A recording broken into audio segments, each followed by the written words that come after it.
হর হর মহাদেব।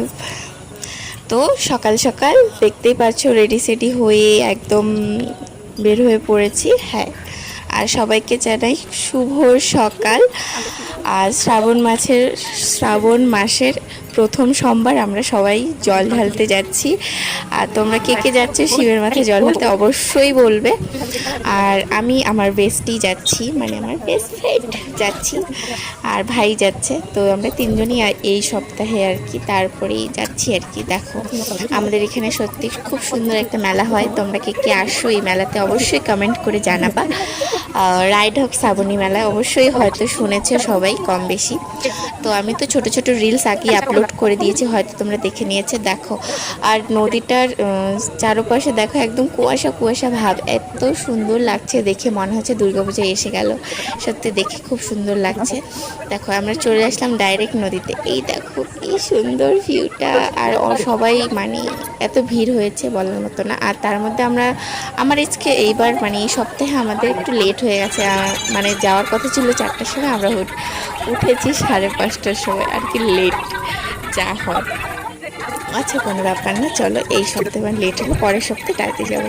তারপর ভাই আমাদেরকে ছোট্ট করে ভিডিও করে দিল যে এই যে সিঁড়িতে উঠবো, দিয়ে একটু ভিডিও কর। কিন্তু এখানে একটা কাকিমণি এসে ভিডিওটা পুরো শেষ করে দিয়েছে, ভিডিওটা আর হয়নি।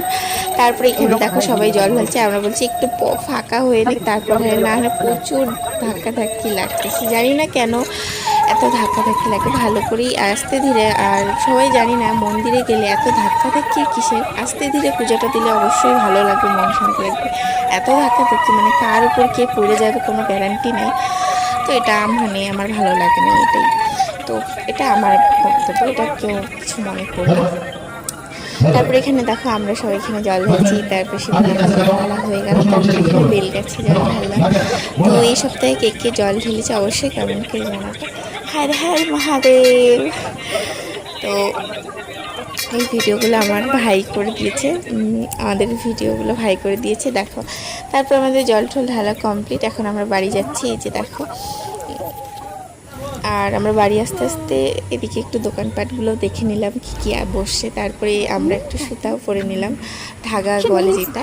তারপর পরে নিয়ে তারপরে আমি একটু রাস্তার মধ্যে এসে একটু ঢং মারলাম, আবার আমাকে একটু রিলস বানিয়ে দেয়। আর প্রচণ্ড পরিমাণে রোদ উঠেছে। তারপরে সোজা আমরা এখন বাড়ি চলে আসছি। তো রাখি চলে গেছে রাখিদের বাড়ি, আমিও চলে আসছি। এই যে আমি বাড়ির সামনে চলে আসছি, দেখো। তো আজকের মতো টাটা, হর হর।